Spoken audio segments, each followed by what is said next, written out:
Olá, amigos e amigas, sejam todos muito bem-vindos a mais um comentário semanal da Paraxá. Paraxá desta semana, Noah, uma Paraxá especial para todos os monoteístas noahides.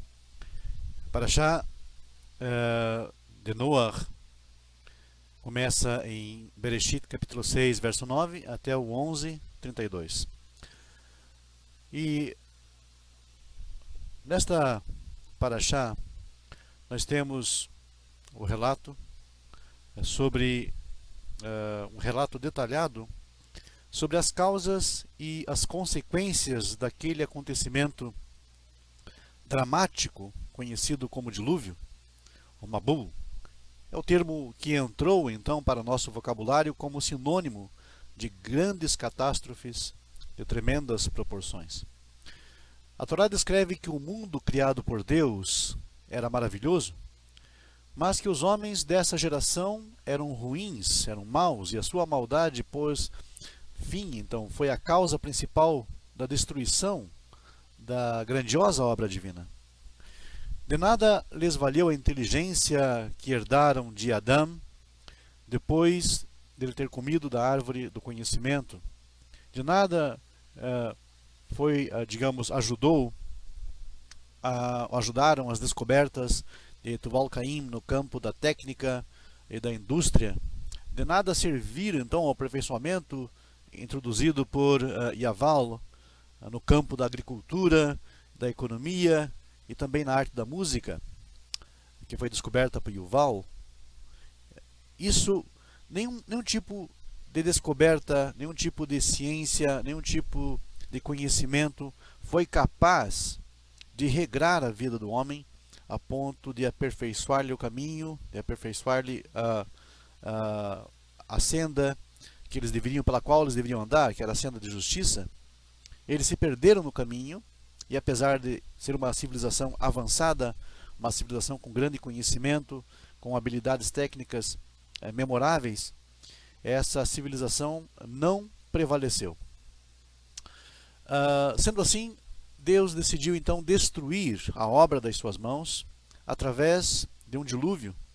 Em hebraico é Mabul, é uma inundação, no qual então desapareceriam os seres vivos e a terra então seria inundada pelas águas.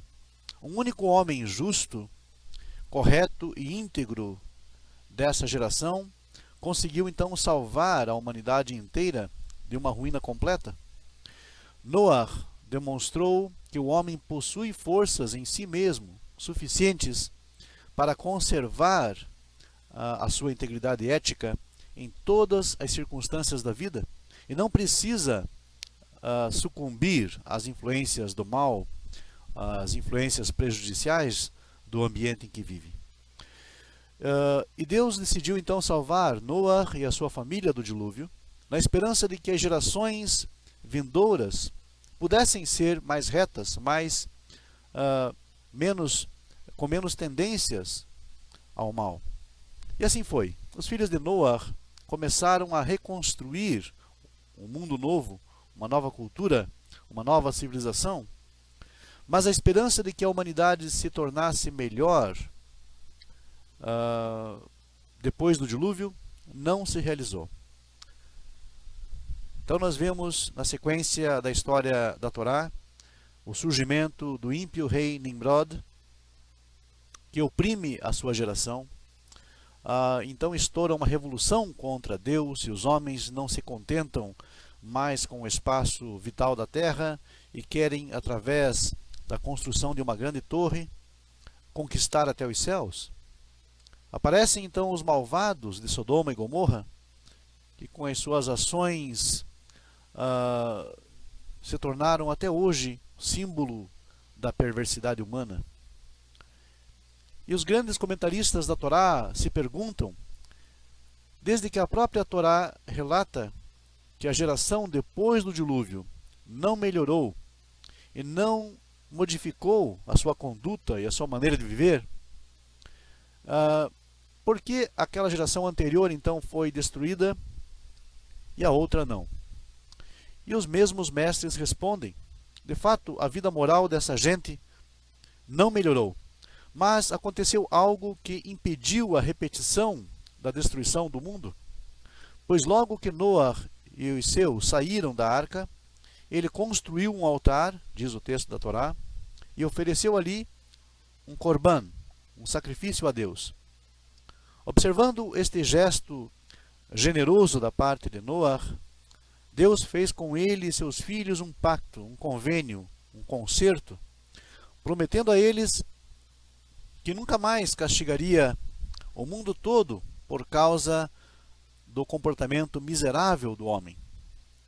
E como sinal visível desta aliança, o Eterno então escolheu o arco-íris e disse: cada vez que aparecer então na terra as nuvens escuras da desumanidade, aparecerá nas nuvens celestes o arco-íris, e eu me lembrarei da aliança e nunca mais haverá um dilúvio.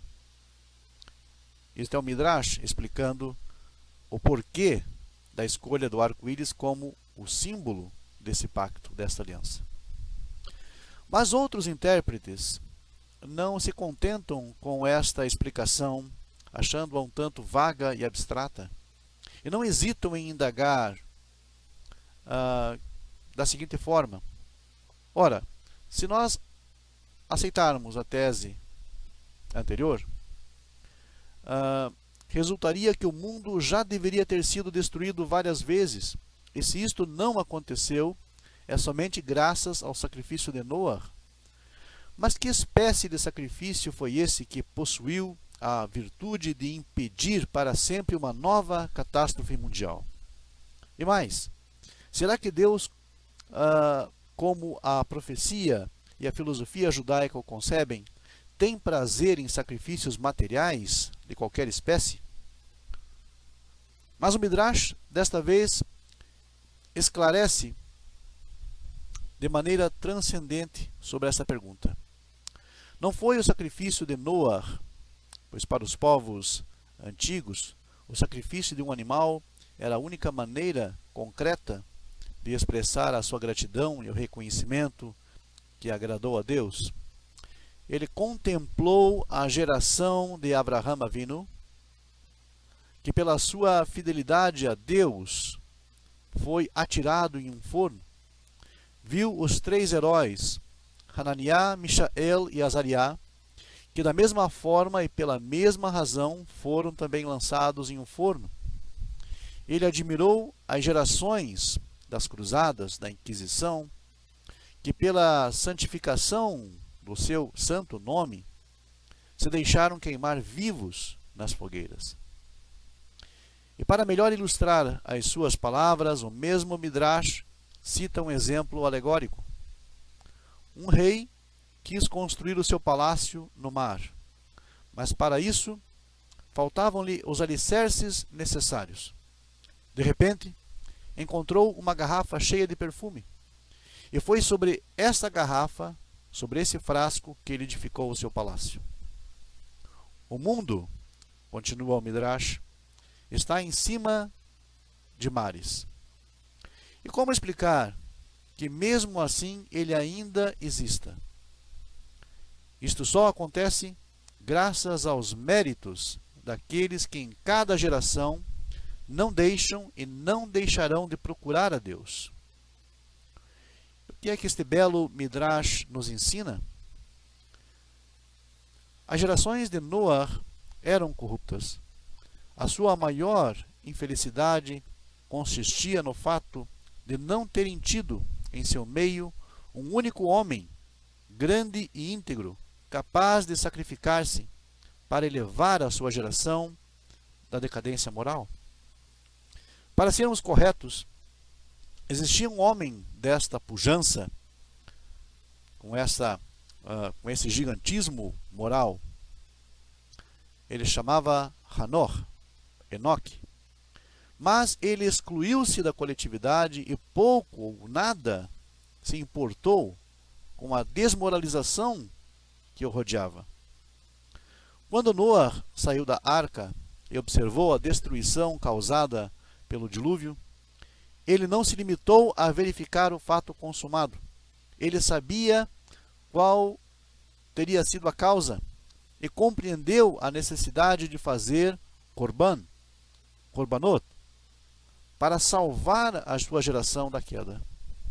Depois de Noah, aparece Abraham, que não se contenta em ser ele próprio justo e correto, peregrinando de lugar em lugar, ensinando, deixando-se, como diz o Midrash, que o atirassem até a fogueira, e com o sacrifício da sua própria vida, ele quis servir de exemplo vivo, mostrando que para elevar a humanidade a um nível ético, não existem obstáculos de dedicação que sejam grandes demais, ou limites de renúncia caros demais. E parece-nos que não precisamos citar mais provas para demonstrar que o exemplo de Abraham nos serviu de lição. Quantas vezes durante a história milenar do povo de Israel, a sua fidelidade a Deus, a sua convicção em ideais elevados, não foram já submetidos a duras provas de fogo? Não é necessário um dilúvio, não é indispensável a destruição do mundo. Deus viu que há um remédio. Indivíduos são apenas capazes de salvar o mundo. De fato, o mundo está construído sobre um mar bramante de trivialidade e conduta ignóbil, mas o fundamento deste mundo é o frasco de perfume, o aroma desses grandes ideais que animam em cada geração e alguns elementos seletos. E é este o sentido das palavras do rei Shlomo em Provérbios. Betzadik yesod olam. E o justo é a base do mundo, ou conforme outra tradução, o justo tem um perpétuo fundamento. A ele foi dada a força moral, ao tzadik, ao justo foi dada a força moral para livrar até mesmo o mundo de todas as iniquidades, indicando a aproximação de uma terrível catástrofe. Várias vezes acontece que nuvens aparecem anunciando uma grande destruição. Mas de repente aparece um raio luminoso, um arco-íris que aclara a escuridão. E foi isto que Deus indicou a Noah e às gerações vindouras. Cada vez que o mundo e a humanidade se encontrarem no limiar do desespero, engolfados na densa escuridão da imoralidade, da desarmonia, aparecerá um arco luminoso. Um homem justo que, com a grandeza de seu espírito, poderá então salvar a sua geração. Aprofundando-nos nas palavras dos mestres, descobrimos todo o segredo da existência do mundo. Só a verdadeira abnegação e dedicação da parte de grandes individualidades sustentam o mundo. Só verdadeiros sacrifícios no altar de nossos ideais e convicções éticas elevam e enobrecem a vida humana. Ish tzadik tamim haya bedorotav. Noé foi um homem justo e íntegro nas suas gerações. O mundo que Deus criou era, sob todos os aspectos, uma obra-prima, belo e bom. Faltava só uma única coisa, a coisa principal. Faltava a essência da Gênesis, que era o homem. O homem foi idealizado para se tornar a razão, o sentido máximo, o propósito mais elevado de toda a criação. Mas aconteceu que esta obra-prima chamada homem acabou não prestando. Foi um fiasco que logo nos primórdios de seu aparecimento se desvirtuou, desfigurando e deformando a imagem divina, a semelhança da qual fora criado. Mas qual foi a causa, qual teria sido a causa desta falha? Como explicar a sua corrupção, a sua decadência moral? Acaso faltaram aos primeiros homens sabedoria, instrução ou cultura? Acaso praticaram os seus delitos por ignorância por atraso mental. Lendo com atenção o relato da Torá, não encontramos indícios negativos capazes de justificar ou de atenuar o vil procedimento do homem. Ao contrário, constatamos, além de qualquer dúvida, que já haviam progredido muito no campo do saber e da civilização. O relato da Torá menciona muitas descobertas.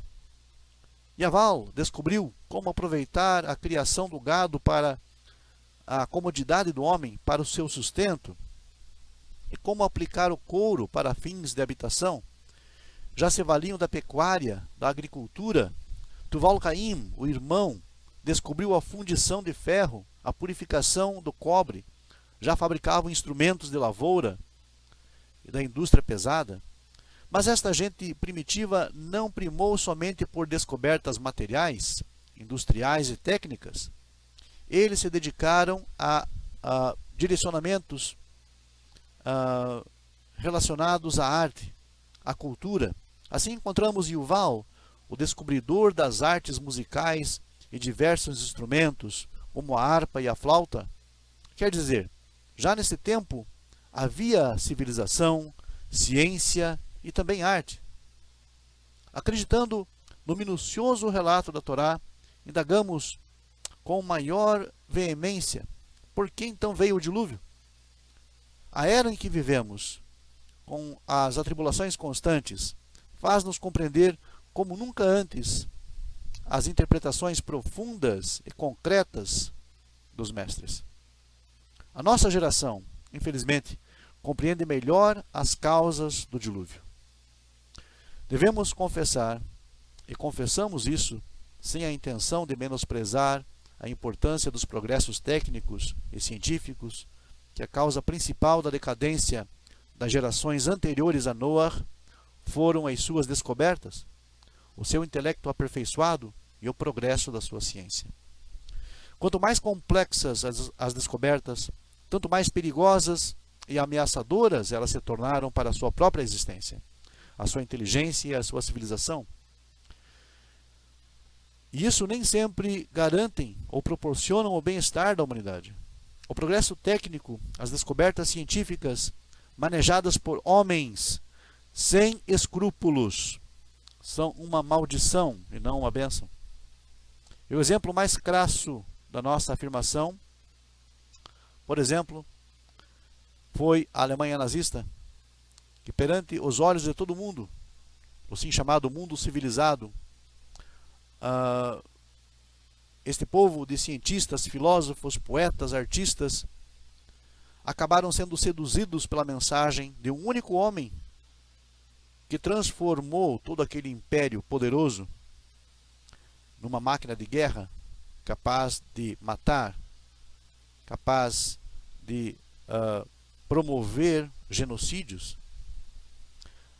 Um povo letrado, culto, de vasta sabedoria, vasto conhecimento, vasta tecnologia, foi dominada por uma mente doentia, e toda esta nação foi seduzida na época da Segunda Grande Guerra, e o resultado nós percebemos, a história mostra.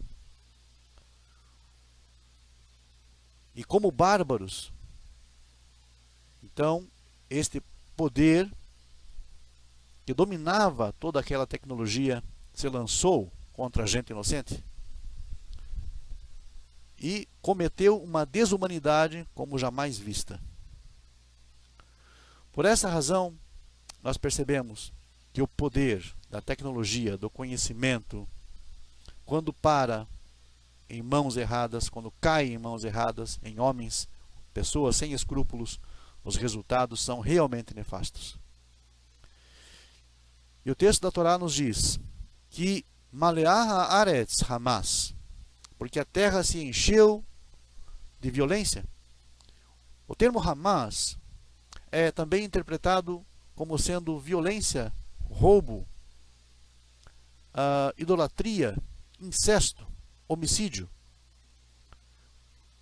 Imaginem como era baixo o nível das pessoas que viviam nos dias de Noé, na sua geração? Porque o Criador disse, a princípio, Vehine tov meod, eis que tudo é muito bom. E ele exclamou, Ki nihamti ki asitim. E logo depois, porque me pesa o coração tê-los criado. Cada um de nós, ao nos queixarmos da realidade cruel em que vivemos, sabemos que a condição essencial para transformar a realidade é enfrentá-la, o que significa, da mesma forma, reconhecê-la. Enfrentando a era em que vivemos com o coração forte, com o coração quente, mas com raciocínio frio, ousamos perguntar, acaso a humanidade não se encontra perante um dilúvio não de água, desencadeado pela força da chuva, mas sim um dilúvio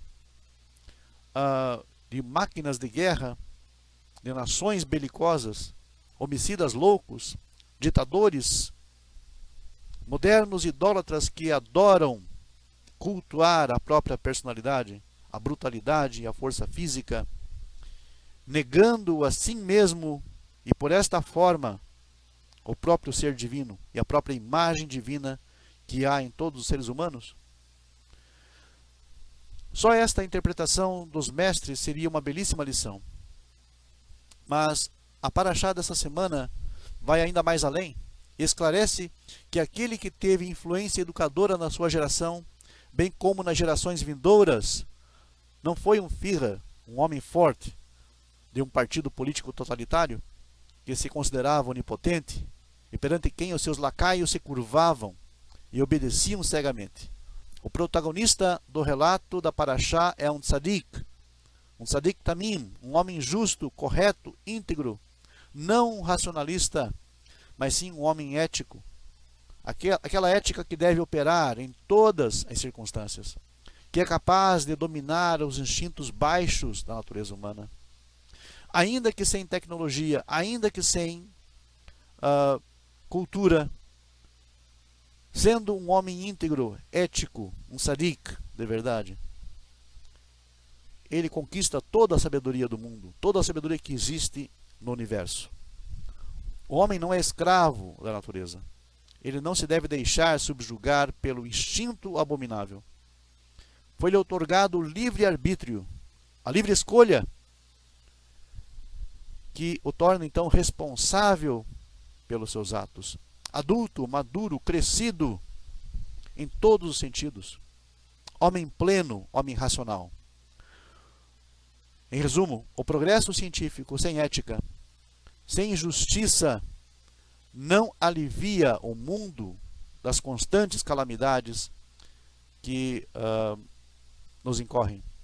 Só o predomínio da moral e da ética são garantias de que não haverá mais dilúvios de qualquer espécie sobre este planeta.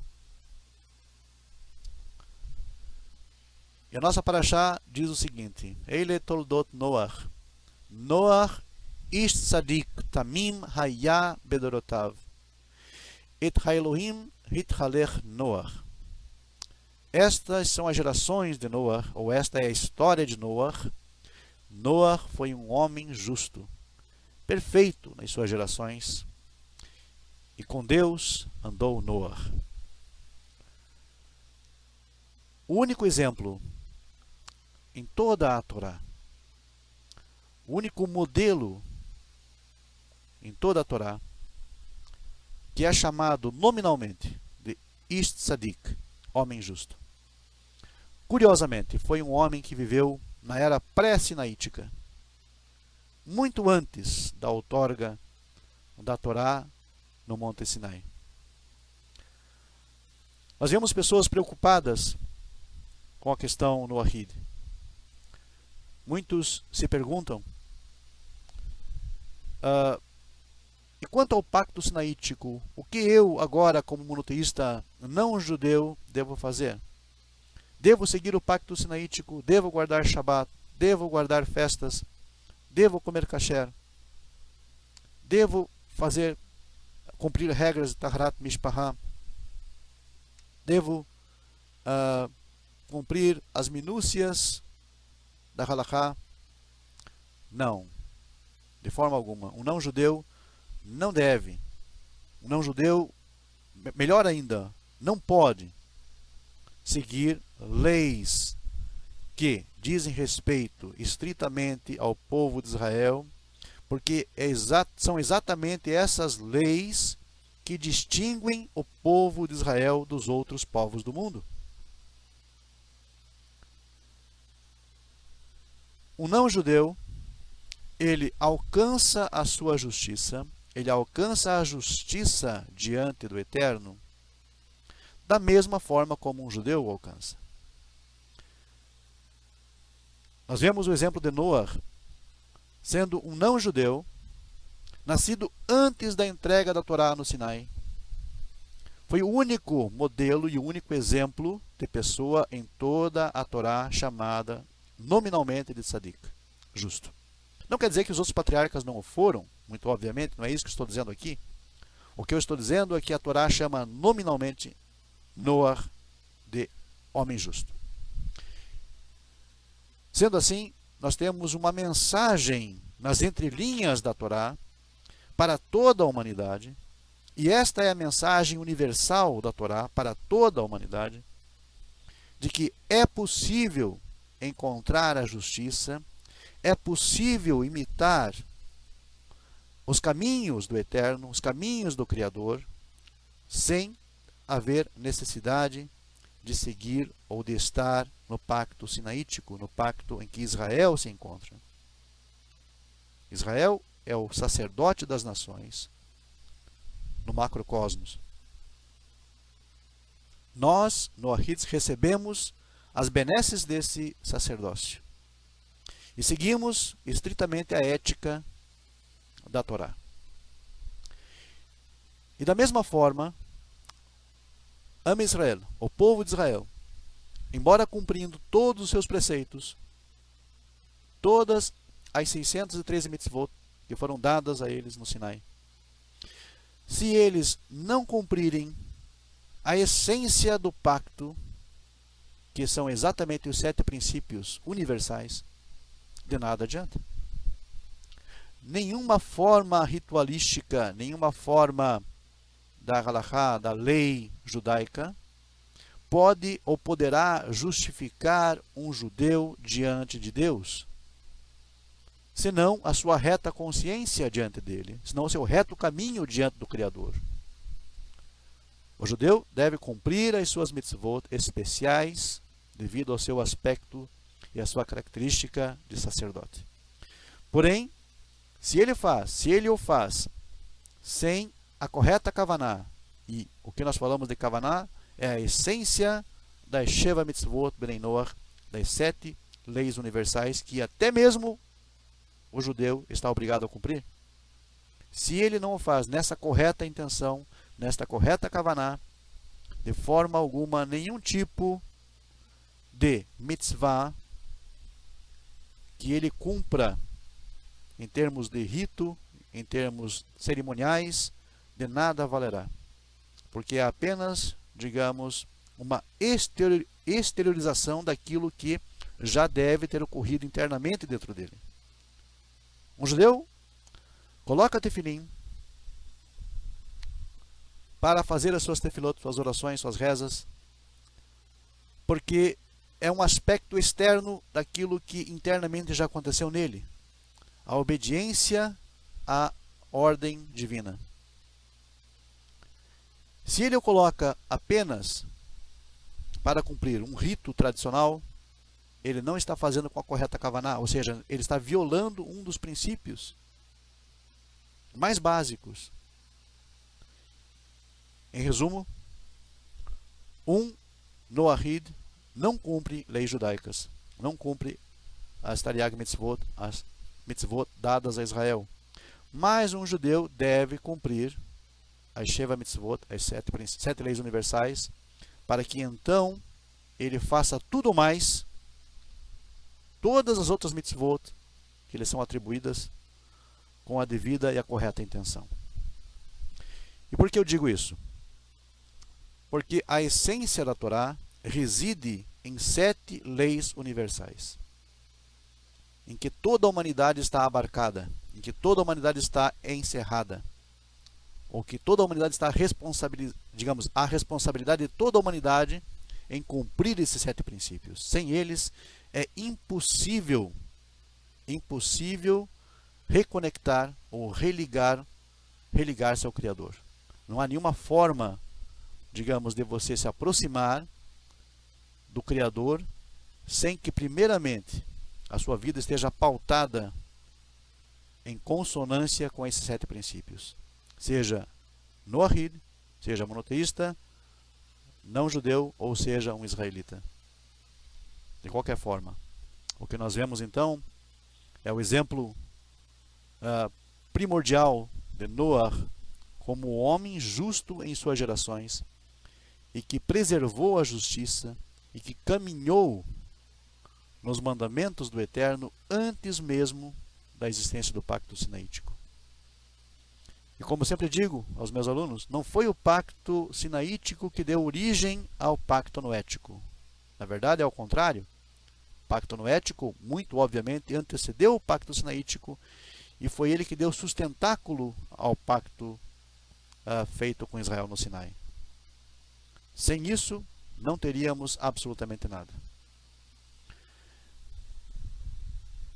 A nossa função é seguirmos, então, os passos do nosso pai Noah, nosso patriarca, toda a humanidade, e sermos vistos como pessoas justas e íntegras em nossas gerações, assim como foi ele, assim como ele deu o exemplo e deixou-nos o exemplo, para que nós pudéssemos cumprir de forma satisfatória a vontade do Criador e desta forma, então, pudéssemos preservar a nossa semente, a nossa geração, preservar o mundo, pois como diz Mishlei, Tzadik Yesod Olam, o justo é o fundamento do mundo. Muito obrigado a todos e até uma próxima oportunidade. Emir Tzei Hashem.